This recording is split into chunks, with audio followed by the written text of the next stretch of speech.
আল্লাহ রাব্বুল আলামিন কোরআনুল কারীমের এক জায়গায় বলেন, আমি তোমাদের মালিক, তোমাদের জীবনের সব গুনাহ ক্ষমা করব, সব পাপ আমি ক্ষমা করব। ইন্নাল্লাহা লা ইয়াগফিরু ইশরাকা বিহি, কিন্তু শিরকের গুনাহকে আমি ক্ষমা করব না।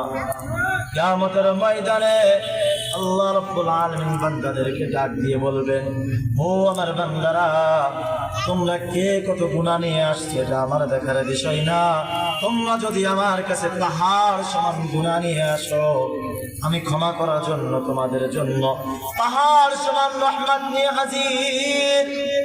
আল্লাহ রাব্বুল আলামিন বান্দাদেরকে ডাক দিয়ে বলবেন, তোমরা যদি আমার কাছে পাহাড় সমান গুনাহ নিয়ে আসো, আমি তোমাদের জন্য পাহাড় সমান রহমত নিয়ে হাজির হব, যদি না ওই গুনার ভিতরে শিরিক না থাকে।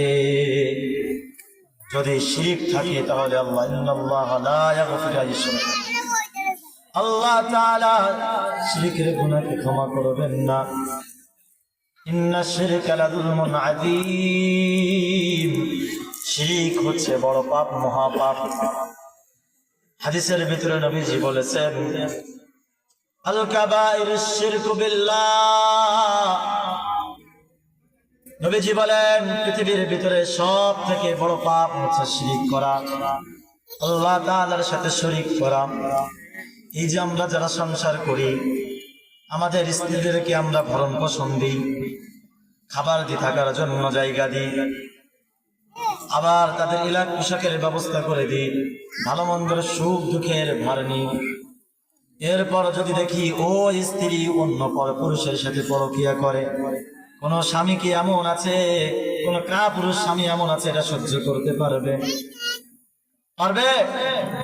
কি দরকার মানুষ, আপনারা কি পারবেন সহ্য করতে? তাহলে আল্লাহ রাব্বুল আলামিন আমার মালিক, আপনার মালিক, কুল কায়নাত বিশ্বের মালিক, তার সাথে শিরক করলে ওই মালিক কেমন করে সহ্য করে? নবীজি বললেন, সব থেকে বড় পাপ তিনটে। এক নম্বর হচ্ছে শিরক করা, আর এক নম্বর হচ্ছে বিল ওয়ালিদাইনি ইহসানা, পিতা মাতার সাথে শুদ্ধ ব্যবহার না করা, পিতা মাতার সাথে সুন্দর ব্যবহার না করার যুবক এমন মানুষ আমরা আছি, বাইরের সমাজের মানুষের সাথে, বাইরের মানুষের সাথে, সমাজের সাথে, বিভিন্ন রাজনীতির মঞ্চে, বিভিন্ন জায়গায় সুন্দর ব্যবহার করি, বাড়িতে গেলে বাবা মার সাথে কুকুরের মতো আচরণ করি। এমন যুবক আছে না নাই? এমন মানুষ আছে না নাই? এমন সন্তান আমাদের আছে না নাই? সবার সাথে সুন্দর ব্যবহার করে, কিন্তু বাবা মাকে কেমন যেন মনে হয় করে চাকর আর চাকরানি রেখে দিয়েছে। এমন মানুষ, এমন সন্তান আমাদের ঘরে আছে। জন্য সব থেকে বড় গুনার ভিতরে একটা বলা হয়েছে আল্লাহ তাআলার সাথে শরীক করা। নবীজি বলেছেন, আরেকটা গুনাহ হচ্ছে অবিল ওয়ালিদাইন, পিতা মাতার সাথে সুন্দর ব্যবহার না করা। এই পৃথিবীতে আল্লাহ তাআলার পরে, নবীর পরে যদি কাউকে বেশি মহব্বত করতে হয়, তারাই হচ্ছেন বাবা আর মা।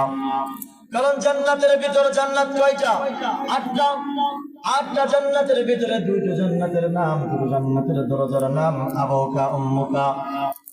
একটা জান্নাতের নাম বাবা, আর একটা জান্নাতের নাম মা।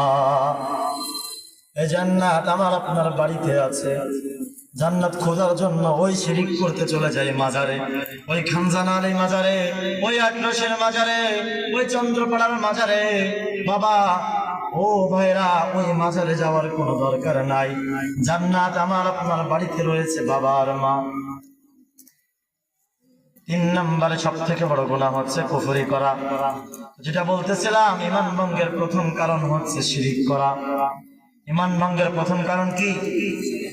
শিরিক করা। কোন অবস্থাতেই, কোনোভাবে, কোনো প্রকারের শিরিক করা যাবে না।